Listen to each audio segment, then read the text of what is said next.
Hello everyone, welcome to my YouTube channel. तो कैसे हैं आप लोग? उम्मीद करते हैं कि अच्छे होंगे। तो आज की इस वीडियो में हम देखने वाले हैं कि ऑनलाइन गेमिंग जो है वो किस तरह इस्लाम की बेहुरमती करते हैं। तो इस वीडियो को देखिए। अगर आप ऑनलाइन गेम खेलते हैं तो इस वीडियो को देखने के बाद आप अपने फ़ोन से उस गेम को डिलीट कर दीजिए। तो चलिए इस वीडियो को देखते हैं और ये किस तरह ऑनलाइन गेमिंग इस्लाम की बेहुरमती करते हैं इस वीडियो में आपको पता चल जाएगा। तो चलिए इस वीडियो को देखते हैं।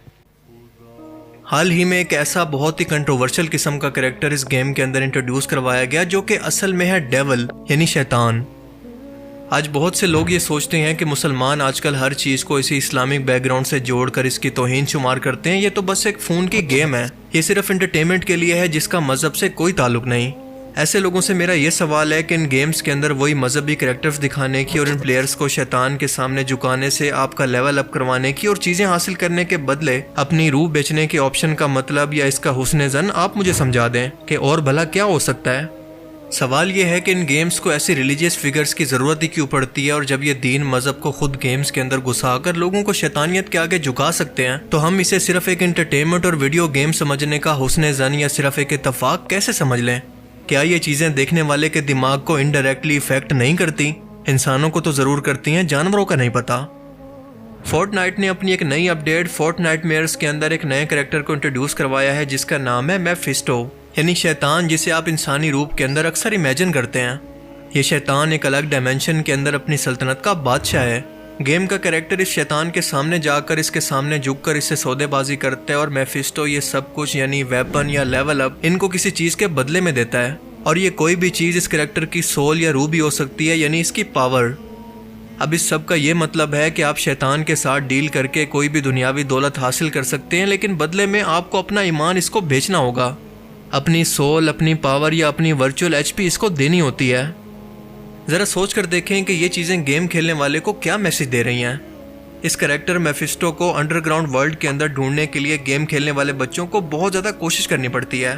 ये चीज़ें सीधा सीधा इंसान को शिर्क के लिए ज़हनी तौर पर तैयार कर रही हैं, जो कि सबसे बड़ा गुनाह है।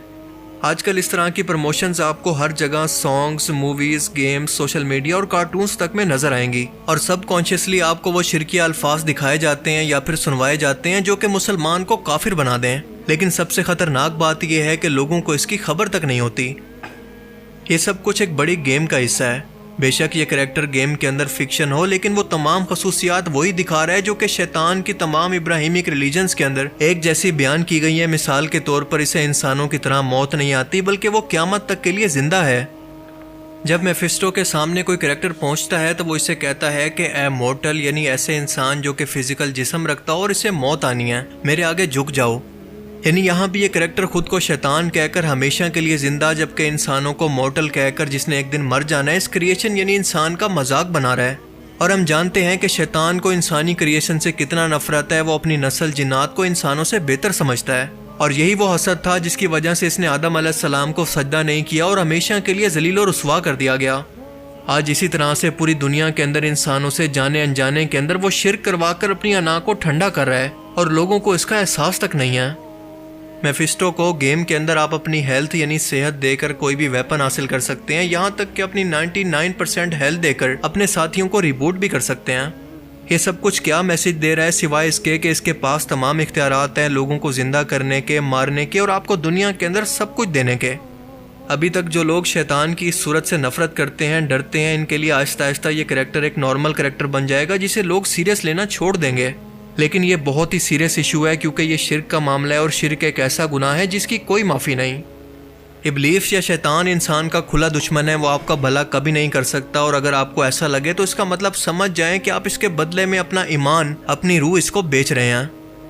इससे पहले इसी तरह की एक बैटल रॉयल गेम यानी पबजी के अंदर भी देखा गया कि एक आइडल, एक बुत के सामने खेलने वाले लोगों को झुकने के लिए कहा जाता था। और जैसा कि मैंने पहले कहा था कि शैतानियत की प्रमोशन के अंदर हॉलीवुड मूवीज़ भी शामिल हैं, ख़ास तौर पर मार्वल के फिक्शन कैरेक्टर्स। इसलिए आपके लिए ये जानना ज़्यादा हैरानगी की बात नहीं होगी कि मार्वल के फिक्शन कैरेक्टर्स के अंदर एक कैरेक्टर मेफिस्टो भी है जो कि इस गेम के अंदर इसी नाम के साथ एग्जिस्ट करता है। असल में ये कैरेक्टर मार्वल की कॉमिक से लिया गया है। कुरान करीम के अंदर अल्लाह फरमाता है कि ए ईमान वालो, इस्लाम के अंदर पूरे के पूरे दाखिल हो जाओ और शैतान के नक्शे कदम पर मत चलना, क्योंकि वो तुम्हारा खुला दुश्मन है। इस आयत मुबारका के अंदर शैतान के इशारों पर चलने का मतलब यह है कि अल्लाह ताला ने शैतान को ये ताकत दी नहीं है कि वो ज़बरदस्ती इंसान से कुछ भी करवा सके, बल्कि वो जगह जगह से इसे घेर कर इसको मशवरे देता है और इसको वसवसे के अंदर डालता है, लंबी उम्मीदें दिलवाता है और आखिर में खुद इंसान अपनी मर्जी से अपना ईमान गंवा कर इसके रास्तों पर, इसके मशवरों पर चल पड़ता है। अगर ऐसा ना होता तो इंसान अल्लाह ताला से क़यामत के दिन ये सवाल कर सकता था कि मैं तो बेबस था, शैतान ने मुझे ज़बरदस्ती ये शिर्क करवाया, इसमें भला मेरी क्या गलती? आपने तो ज़बरदस्ती शैतान को ये सलाहियत दे रखी थी कि वो मुझे किसी भी तरह से गुमराह कर सकता था। लेकिन इंसान अब ये सवाल कभी भी नहीं कर सकता, क्योंकि शैतान भी क़यामत के दिन जहन्नुम के अंदर अपने मानने वालों को देखकर यही कहेगा कि मेरा तुम पर कोई जोर नहीं था, तुमने जो कुछ भी किया अपनी मर्जी से किया, लिहाजा मुझे बुरा मत कहो बल्कि अपने आप को कहो। इसीलिए आज अगर इस तरह की शिरकिया गेम्स, मूवीज और गानों को देखकर अभी भी हम इसे एंटरटेनमेंट समझकर खुद को तसल्ली देंगे तो अल्लाह न करे क़यामत के दिन हम भी इन्हीं पछताने वाले लोगों में शामिल हो सकते हैं। अल्लाह ताला से दुआ है कि वो हमें इस गुनाह अजीम और इस गुमराही से बचा कर रखे। बाकी आप इस बारे में क्या सोचते हैं, अपनी कीमती राय का इजहार कमेंट सेक्शन में ज़रूर करें। Thanks for watching this video. अल्लाह हाफिज़। 2021 में रिलीज होने वाली कॉल ऑफ ड्यूटी वैनगार्ड के एक मिशन के दौरान कुरान पाक के सफ़े खून से भरे हुए फर्श पर गिरे हुए दिखाई देते हैं, जहां पर ये ज़ोंबीज ना सिर्फ इन पर पांव रखकर गुजर रहे हैं बल्कि इनडायरेक्टली खुद मुसलमानों की मौजूदा हालत को भी दिखा रहे हैं।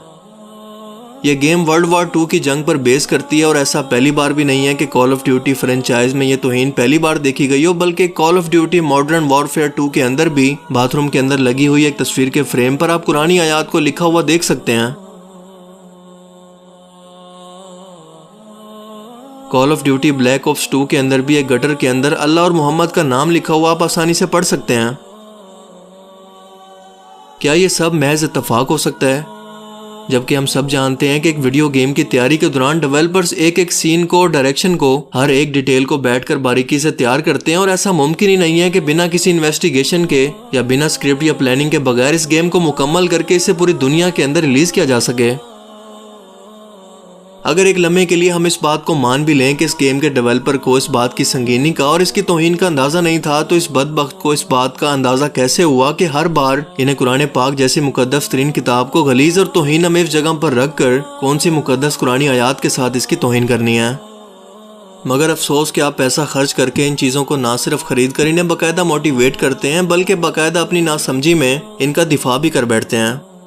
याद रखें कि जो शख्स अल्लाह और इसके नबी सल्लल्लाहु अलैहि वसल्लम से मोहब्बत अपनी जान से ज़्यादा नहीं कर सकता, इसका ईमान मुकम्मल ही नहीं हो सकता।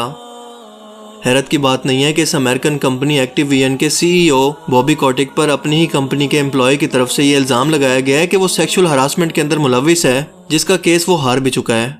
यानी ऐसी तौहीन अमेज चीज़ों की उम्मीद आप ऐसी ही नापाक जगहों से ही कर सकते हैं। लेकिन हद तो ये हो गई है कि इस कंपनी ने अब इसको आदत ही बना लिया है। हाल ही में कॉल ऑफ ड्यूटी जो कि एंड्रॉयड मोबाइल पर रिलीज की गई, इसके अंदर भी एक मस्जिद पर उल्टा कलमा लिखा हुआ दिखाया गया है जो कि सरासर कलमे की तौहीन है। दोस्तों इस वीडियो को देखने के बाद आप भी समझ गए होंगे कि ये ऑनलाइन गेमिंग किस तरह इस्लाम का मजाक उड़ाती है और उड़ाते आ रहे हैं। तो आप दोस्तों इस वीडियो को अपने उन दोस्तों में शेयर कर दें जो ऑनलाइन गेमिंग खेलते हैं, ताकि उन्हें पता चले कि ऑनलाइन गेमिंग किस तरह इस्लाम का मजाक उड़ाती है। तो दोस्तों उम्मीद करते हैं वीडियो अच्छी लगी होगी। दोस्तों इस वीडियो को बनाने वाले हैं हंसी टीवी, इस वीडियो का क्रेडिट भी उन्हीं को जाता है। तो फिर मिलते हैं ऐसी नेक्स्ट वीडियो में, तब तक के लिए अल्लाह हाफिज़।